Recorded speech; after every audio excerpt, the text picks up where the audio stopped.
In this episode, we're going to be talking about Will Smith's memoir, Will. The memoir was published on November 9th, 2021, and a contributing author is Mark Manson. I'm sure you all have heard of him. He's the author of the self-help book, The Subtle Art of Not Giving a Four-Letter Word That Begins with F.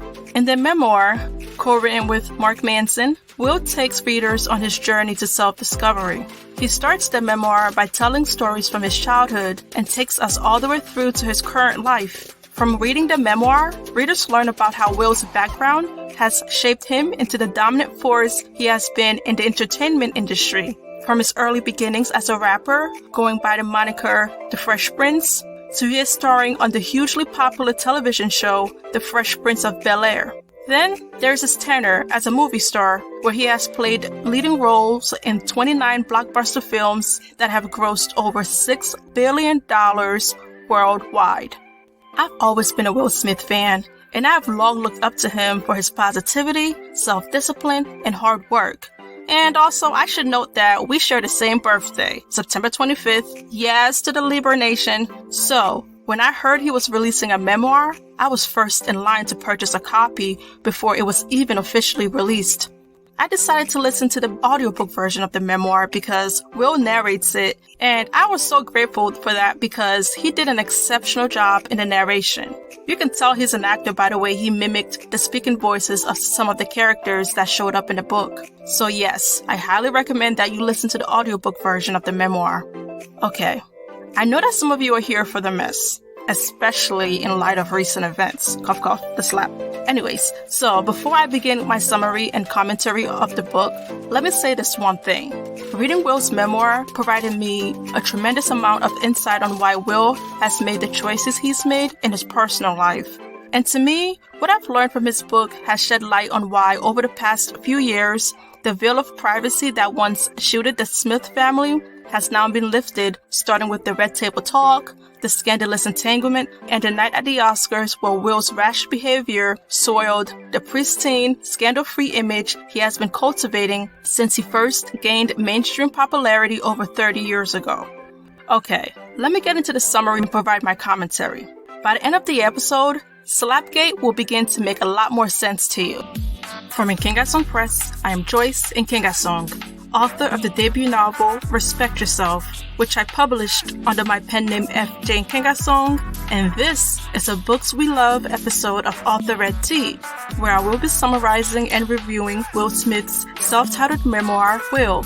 Author Red Tea is a podcast where I tell the stories of some of the most influential writers the world has ever seen, with a storyteller's flair. This is a show about highlighting the lives of the writers of our society whose work inspire, challenge, and shape the way we see our world. While this may not be a messy show, I can't promise that no tea will be spilled, so keep your napkins close.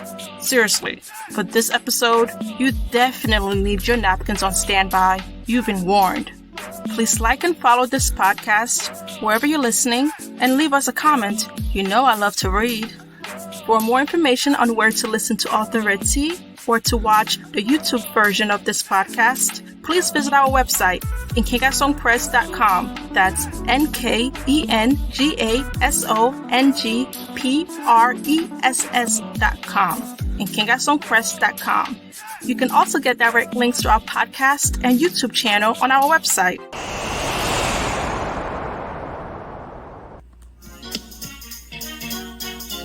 In West Philadelphia, born and raised, on the playground is where Will spent most of his days, chilling out, maxing, relaxing, all cool, all shooting some people outside of school. Okay, I'll stop. You know what I'm saying. I want to keep y'all coming back. Now, let's get to what you're here for. Will told many inspirational as well as juicy life stories in his memoir. The memoir starts with Will recounting the story of the wall that his father made he and his brother Harry build from scratch when they were still in grade school. You see, Daddy-O, as Will calls his father in the memoir, tore down the old crumbling wall behind his refrigerator repair shop and told Will and his brother that they had to fill the hole by building a new wall in its place. The assignment was for Will and Harry to build a wall 20 feet wide and 12 feet tall. Will and Harry looked at each other in astonishment. Daddy-O tells them that not only does he want them to lay the bricks to build the wall, but but he also wants them to make the bricks by mixing the mortar themselves or by hand. Daddy-O tells them that each day after school, they have to come to his shop to work on the wall. The same for their weekends and holidays. This is their new job, and they can never take a day off. As you would expect, Will and Harry were not happy about this. One day, Daddy-O overhears Will complaining to Harry. "What's up with Daddy-O? Us building this wall is impossible," Will sulks. Daddy-O overhears Will and gives them a piece of advice that I myself appreciate from this story. Daddy-O tells them that instead of thinking about the grandiosity of the wall, they should be focusing on the next brick they have to lay. And before they know it, they would have laid the last brick. I like that Will starts off his memoir with this anecdote because I think it explains how Will has propelled himself, one opportunity at a time, to attaining the blockbuster movie star status he holds today. In my opinion, the story about the wall provides one of the most important lessons that can be learned from this memoir.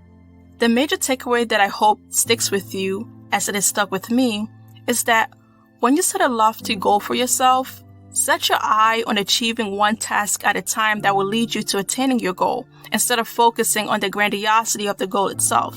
And while you're at it, try to enjoy the process.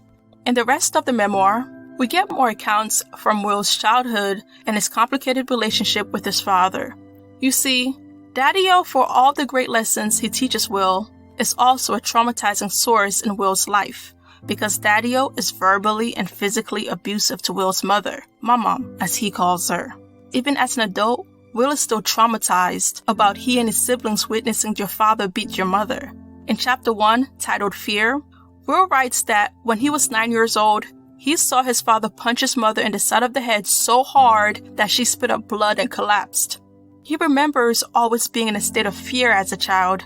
He was afraid of his peers at school, afraid of being made fun of, and most of all, he was afraid of his father. Will saw himself as a coward for being so afraid. Even though he was just a little boy, he felt he was a coward because he was never able to stop his father from abusing his mother.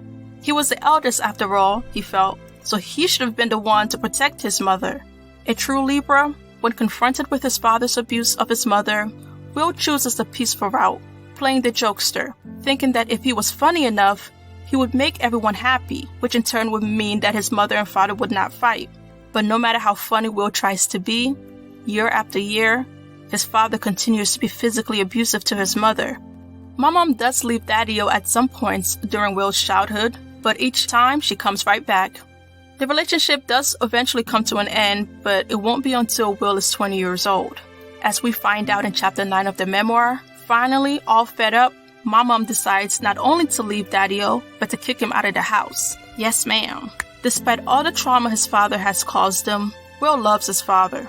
He recalls how throughout his life, his father was present, there for all his pivotal moments. However, Will just can't seem to forget all the hurt and pain that his father caused his mother.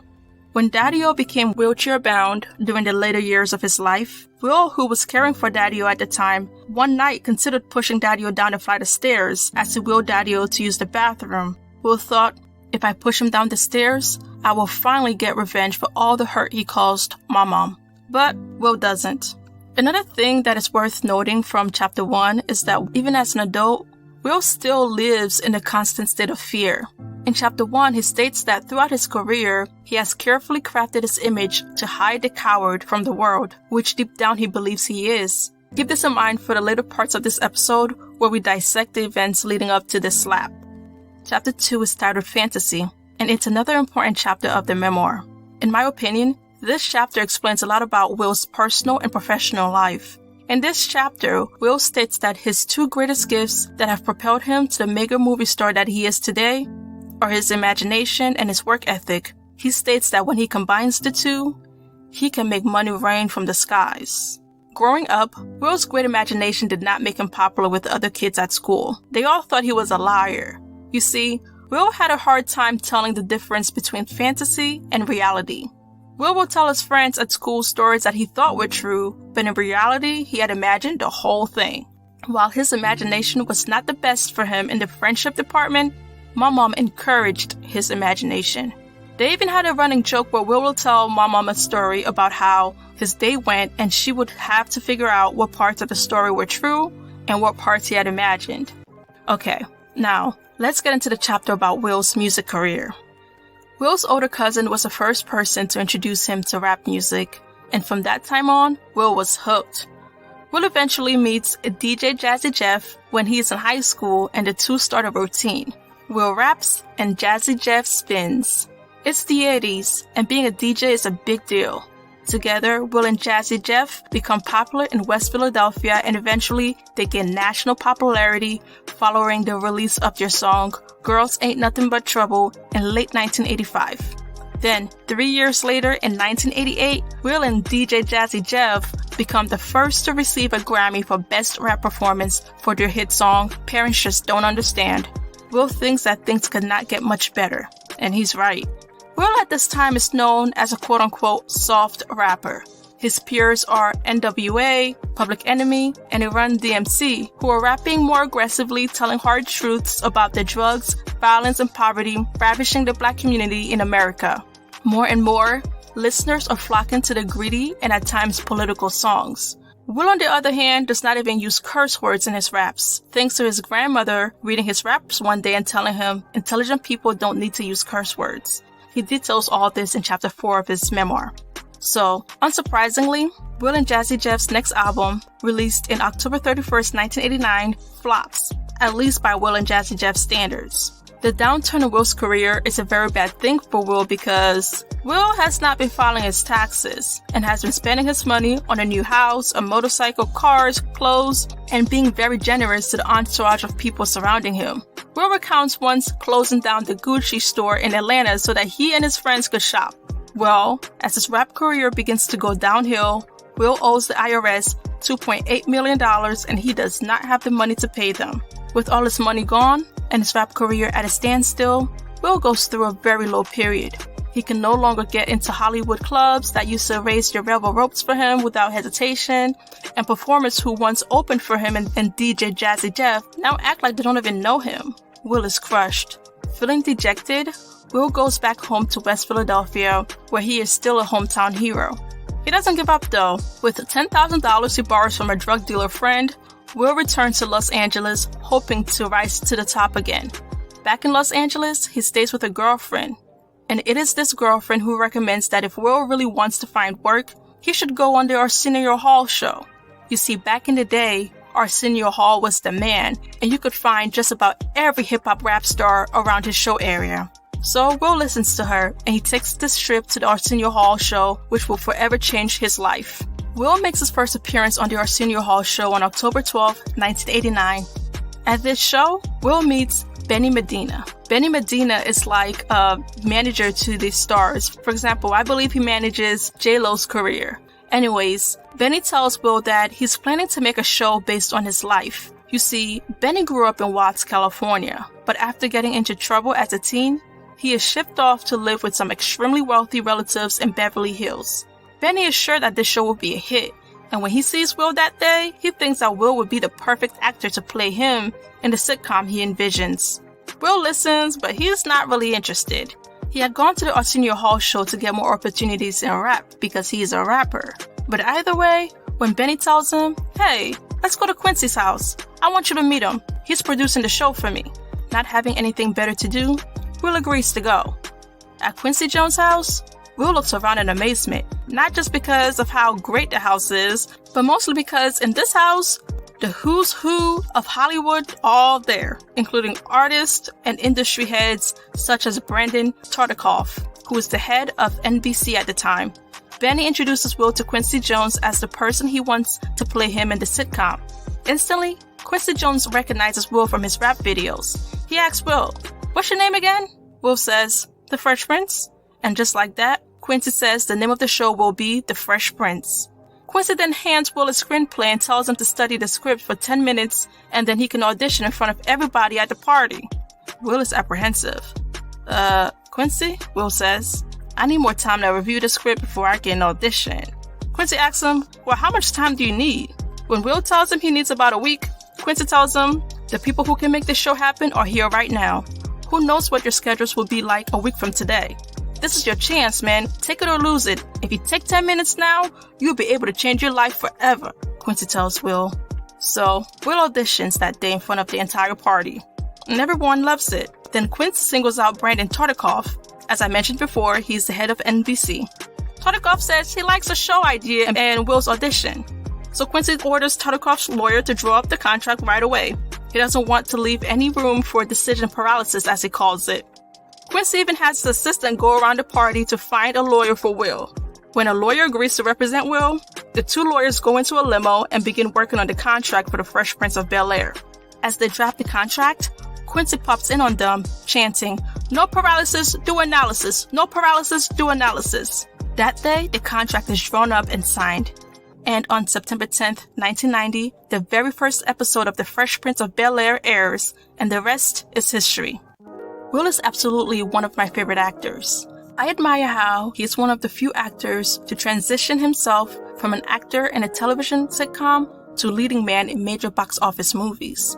His first major movie role was in the drama 6 Degrees of Separation, and his first leading role in a major film was when he played Captain Stephen Hiller in Independence Day. Will eventually works his way into playing Muhammad Ali in the 2001 biopic Ali, a role he received a Best Actor Oscar nomination for, but ultimately lost that night to Denzel Washington. Some of Will's other notable roles are in the movies Men in Black, Bad Boys, 7 Pounds, and the list goes on. In his most recent movie, King Richard, he plays Richard Williams, Venus and Serena Williams' father. He eventually wins the Best Actor Oscar for this role. But what a night that was. Before I get to that, I think it's only fitting that I talk about Will's love life. If I were speaking about Will's love life about 5 years ago, I probably wouldn't have much to share. Sort of like in that episode I just did on Chimamanda Ngozi Adichie's life. If you haven't already, check it out. However, thanks to the Red Table Talk, a Facebook show that his wife Jada Pinkett Smith hosts with her mother Gammy and their daughter Willow, the Smiths' personal life, especially the Smiths' marriage, has now turned into a topic of public fodder. Before I get into Will's relationship with Jada, let me start with the girlfriend Will had at the beginning of his rap career. Boy, do I have a real treat for you. As I mentioned earlier, Will's experiences growing up in a home where he witnessed his father beat his mother had a tremendous impact on him, and it also impacted his relationship with women in a tremendous way. From what I've gathered from his book, Will seeing his mother suffer abuse at his father's hands gave him this complex about pleasing women in his life to make sure they were happy. He had this complex where he never wanted to hurt a woman, as he had seen his father continuously hurt his mother. He wanted to be a better man than his father. Case in point, his relationship with Melanie Parker, which Will speaks about in Chapter 9 of his memoir. Will and Melanie were together during the height of Will's rap career, years before he got the role on The Fresh Prince of Bel-Air. For a bulk of the beginning of his relationship with Melanie, Will was on tour, but as soon as tour was over, he would rush home to Philadelphia to see Melanie. His friends on tour with them were always annoyed because Will had this habit of kicking all the female fans off the tour bus. Will was so committed to Melanie. Then, one day, after rushing from tour to go see Melanie in Philadelphia, Will discovers that while he has been staying true to Melanie, Melanie was finding comforts in the arms of another. Will knew something was up as soon as he saw Melanie and the way she was behaving. The thing is, as Will tells us in Chapter 1 of the book, he has a very high level of emotional intelligence. He is able to easily read a room. He grew this skill as a survival mechanism because living in a home where misreading a facial expression could lead to him, or even worse, his mother, falling victim to his father's wrath, Will learned how to tell when his parents and siblings were happy or unhappy, deciphering people's emotions down to even the most minute detail. So when Will steps into Melanie's aunt's kitchen, as he usually did straight from the airport, he instantly knows that something is not right with Melanie. He can tell that although she seems happy to see him as usual, something about her actions is not matching up with what he assumes is going on in her mind. Then, later on that night when they're sitting on her aunt's couch watching Trading Places, starring Eddie Murphy, as they had done many times before, Will notices that Melanie is laughing harder than usual. Fully committed, Will jumps off the sofa and accuses Melanie of cheating on him. It was just his last-ditch effort to figure out what was going on. But to his surprise, Melanie confesses to cheating on him. Will is crushed, but he doesn't know what to do. Melanie's crying before him, he's feeling a lot of pain in his chest, but he doesn't know how to react. In that moment, he tells himself that a normal person would do something. What do you do when someone cheats on you? He asks himself. He needs to break something, he decides. That would really show how angry he is. Although he doesn't really feel the anger, he mostly feels hurt that while he was staying true to Melanie, she was cheating on him. Will spots an iron log poker by the fireplace. He picks it up and begins to break the glass panel windows of Melanie's aunt's house, one by one. He breaks about 12 of them before he drops the iron log poker. Then he worries, what if Melanie's aunt heard the whole commotion? At that moment, Will decides to leave the house. As he walks home to his mother's house, which is nearby, Will begins to laugh to himself. He has never done anything like this. He doesn't even know how he got the nerve to do that. The whole situation is funny to him. The laughter is shooting the pain in his chest that is growing minute by minute. He was in so much pain, yet he doesn't know how to express his pain naturally. He has been so used to covering up the pain he was feeling with laughter when he was a child, but now as an adult, he no longer has to worry about Daddy-O's wrath if he chooses to naturally express his negative feelings. But he doesn't know how to. He is in so much pain, but he doesn't know how to genuinely express it. Then, Will blames himself for Melanie's cheating. If he was a good enough boyfriend, Melanie would never have cheated, he thinks. Just as he felt, if he wasn't such a coward, he would have been able to protect his mother from his father's abuse. Again, he has failed another woman. Will wants to do all he can to make the women in his life happy, and again, he has failed. Still hurt by Melanie's infidelity, Will decides to play another role. This time, he wants to be the ladies' man. In his memoir, he tells us that he sleeps with so many women, hoping that this will make the pain go away. But after each woman he sleeps with, he feels even worse. Not only is he hurt by Melanie's betrayal, he's also hurt by what it's led him to. Being a player is everything he is against. Players hurt women, and Will Smith is not like Daddy-O, and he doesn't hurt women, he thinks to himself. Also secretly, with each woman he sleeps with, he's looking for the woman who would love him, heal him, and make the pain he's feeling go away. Up to that point, at age 20, Will had only slept with one other woman besides Melanie. Soon, he decides that he wants Melanie back. The very person who caused him the pain is the same person he decides can help make the pain go away. Will forgives Melanie. Well, not really. He just knows that he wants her back. Before Melanie decides to work things out with Will makes an unspoken promise to her. If you take me back, I promise I'll be good enough. The problem is, although Will tries to, he just can't forgive Melanie. Instead of trying his best to make their relationship work, he does the bare minimum, feeling that she should be grateful he took her back. Eventually, Melanie leaves. Now that I've given you that backstory of Will's love life, let's fast forward to some years later when Will first meets Jada in 1990. The location is outside the casting office of the Fresh Prince of Bel-Air. Will spots Jada as she is angrily walking out of the casting office. "What up, shawty?" he calls to her. Jada looks at him, rolls her eyes, and with a wave of her hand, she barks at him, asking him to move out of her way. Will had no way of knowing that just minutes before, Jada was told that she could not get the part to play his girlfriend on the Fresh Prince of Bel-Air because at just 5 feet tall, she was too short. Fun fact, Nia Long, who ends up getting the role, is 5 feet too, so I guess every inch counts. When Will finds out that Jada has booked a role on the sitcom A Different World, nothing can keep him away. Him and Alfonso Ribeiro, who plays Carlton on The Fresh Prince, decides to go to sit in the audience for the taping of A Different World. Will plans to formally introduce himself to Jada right after the taping ends. So that day, he wears his best outfit, and he and Alfonso, attend the taping. During a break in the taping, however, Will meets Cherie Zampino, who is also at the taping. They catch eyes, and the two begin to talk. She thinks he's hilarious, and she laughs at all his jokes. In that moment, Will totally forgets why he was even there, and he and Cherie leave for dinner. They leave before the taping is even over. Will won't get to meet Jada that night, and 3 months later, Will marries Cherie, and soon, Cherie is pregnant with their first son, Trey. Will and Cherie's marriage is off to a great start. Will loves that he and Cherie are a team. She's a great conversationalist and hostess. She prepares great meals and keeps their guests entertained. She is there to fill in the pieces when Will is not available. Will thinks she is just the woman to be by his side as he climbs the ranks in show business.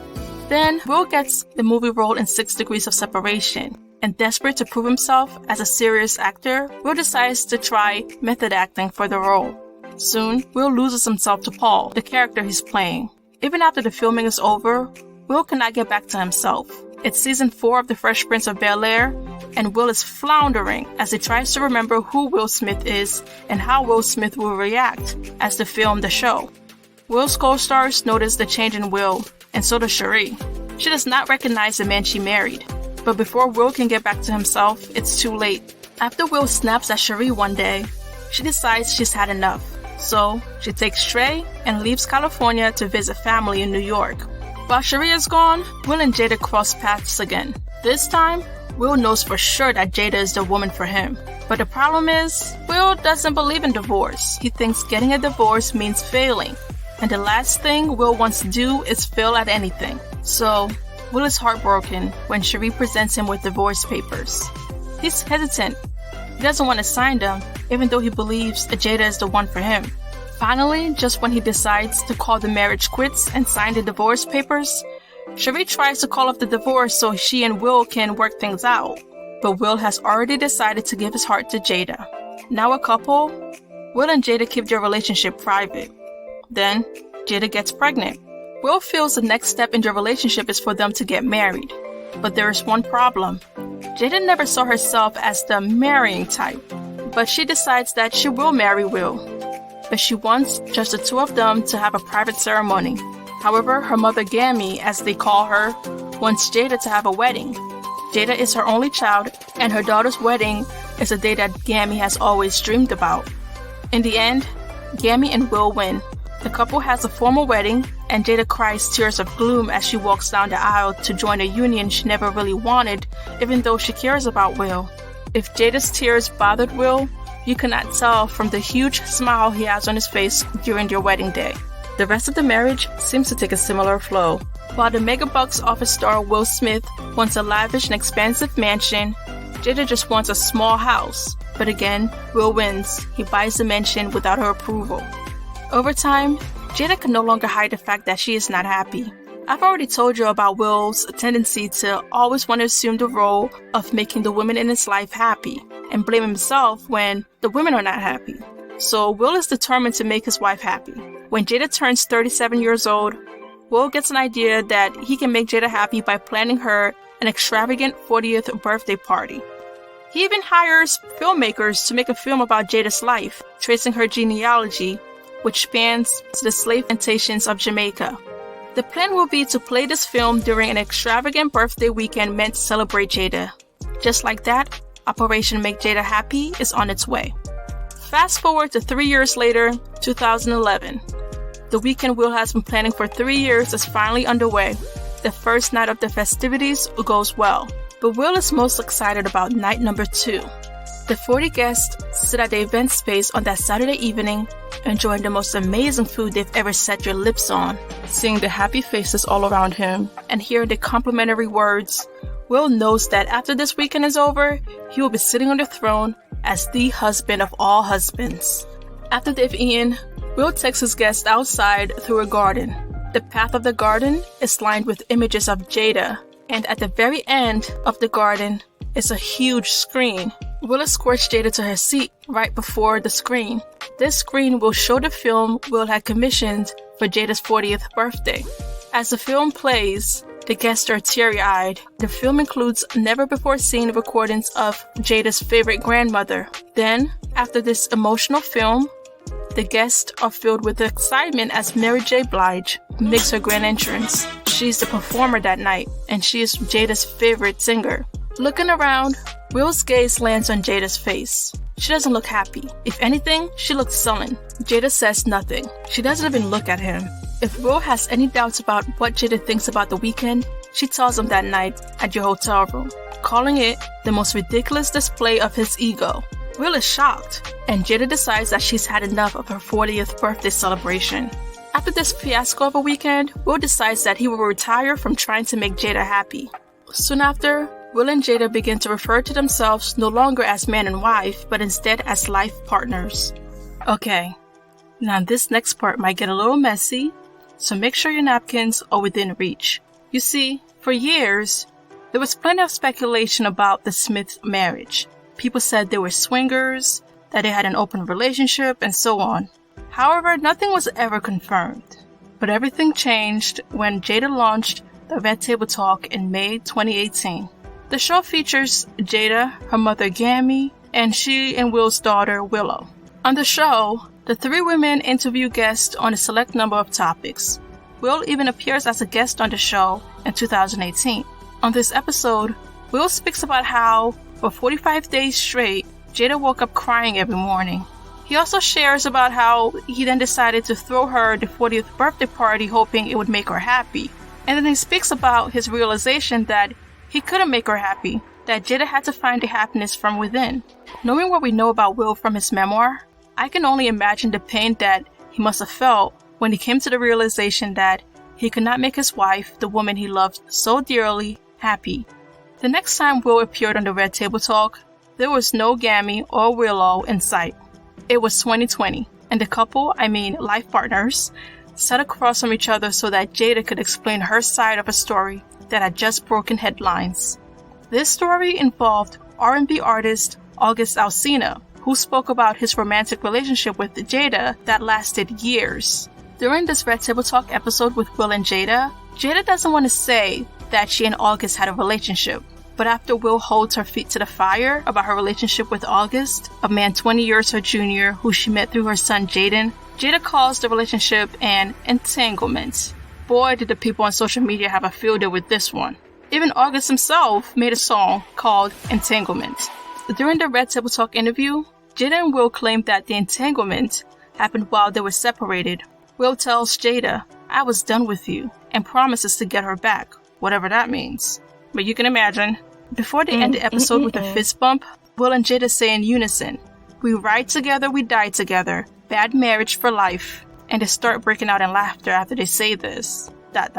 Anyways, this interview has gone on to be the butt of many internet jokes, as the once unreachable couple, with the help of one red table, revealed such intimate details of their marriage to the entire world, allowing their marriage to become a topic of public fodder.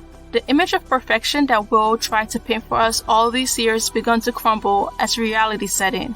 Remember what I said at the beginning of this episode about how one of Will's greatest talents is to create a fantasy for the audience? Well, the reality of his personal circumstances reared its ugly head when on March 27, 2022, the night that was supposed to be the greatest night of Will's over 30-year acting career, as Will was slated to win the Oscar that night for Best Actor, Will walks on stage after Chris Rock makes a G.I. Jane joke about his life partner, Jada, and no one sees it coming. Will opens his hands and plants the loudest slap on Chris Rock's face. The consummate professional that he is, Chris Rock takes a slap, and almost immediately after, he makes a joke about it being the greatest night in television because Will Smith just slapped him on national television. If I were Will, I would be really grateful for how Chris Rock took the slap because it had the potential of going a totally different way. Nobody wanted to see those two great entertainers wrestling on stage. Well, I guess maybe the messy bunch would have liked to see that, but we're not messy here. We just, report the facts. Anyways, the audience members laugh awkwardly, thinking the slap must have been scripted. But after Will yells, "Keep my wife's name out your effing mouth," that makes it clear that the slap was as real as they came. The shock on Lupita Nyong'o's face says it all. People who saw the footage were confused. Will had been laughing at the G.I. Jane joke before he saw that Jada was not happy with the joke. Some people wondered why Will seemed cheerful as he walked off stage after slapping Chris. Seeing all of this, I couldn't help but recall the situation with Melanie. The iron poker, the window that Will broke out of frustration, quote unquote, though he could not find a way to genuinely express his feelings. And I also couldn't help but to recall the fact that Will all his life had felt like a coward because he couldn't protect his mother from his abusive father. Then there was a sad look on Will's face when he had sat across from his wife as she disclosed to him and the entire world that she had been involved in a sexual relationship with your son's very young friends, followed by the scrutiny Will received from other men who called him weak for allowing his wife to embarrass him in front of the entire world in that manner. Will had something to prove that night. It would not surprise me if the same dialogue that had gone on through his head when he broke the windows in Melanie's aunt's house also went through his head that night at the Oscars. Will was probably asking himself, what would a man who is not a coward do when another man offends his wife on national television? From reading his book, I believe that Will had something to prove that night, not just to the world but to himself. He wanted to prove once and for all that he was not weak or a coward. A star of his caliber, I have no doubt that he was tired of his family being the butt of jokes, especially since, prior to that red table, they had enjoyed the protection that mystery provided your family. Then again, remembering his method acting when he played Paul in 7 Degrees of Separation, who knows if Will was channeling Richard Williams at that moment. After all, everyone knew that King Richard was a fierce defender of his family. Perhaps that is what Will was hinting at when he, during his Oscar speech, made the comment about art imitating life. Whatever it was that may have led to the slap, I think it was a very unfortunate situation, and I pray for healing for all parties involved. I pray that Will gets the healing he needs from his childhood traumas and beyond, and I pray that he realizes that he is not a coward. He was just a little boy who could not protect his mother. And it was not his responsibility as a little boy to protect his mother. His father should have done better. And for Chris, I hope that he is able to recover from being assaulted on national television and that his assault has become the butt of many memes and jokes that he and his family, especially his children, have to see from this day on. As for Jada, I pray that she has found the happiness she so desires, and I hope that Will has truly learned that he is not responsible for anyone's happiness but his own. Thank you for listening to this episode of Author Red Tea. Until next time, please take care of yourself and each other.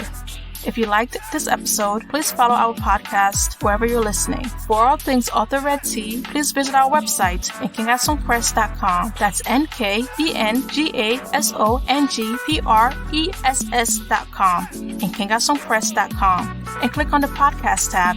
You can also click on the YouTube icon on our website if you would like to watch the video version of this podcast. If you're watching on our YouTube channel, please subscribe, like, and comment. Also, click the bell button to be notified when we release a new episode of Author Red Tea.